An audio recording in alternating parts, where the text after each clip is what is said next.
You mentioned that a lot of this started to unfold around the '08 financial crisis, which is not a time that many people would think about mitigating capital gains. They're usually just thinking about keeping their heads above water. So how is capital gains or like exiting well brought to the forefront during that time period?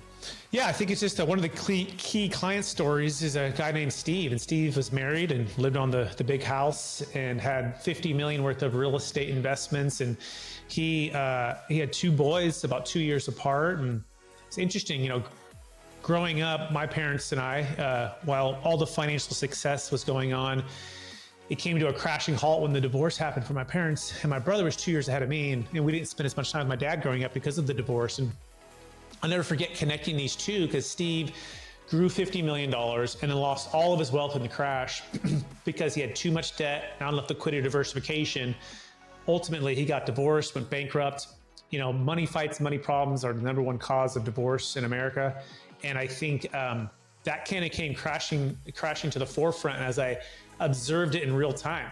Him going at the top of his game in early 2007, telling him, hey, you should exit. And him going, I don't have a great capital gains tax exit plan.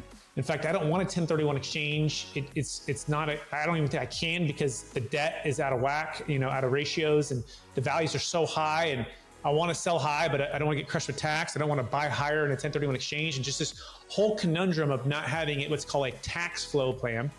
He had a cash flow plan, but not a tax flow plan, and he didn't have a debt flow plan. And so he was living or working within a 1.0 version of wealth.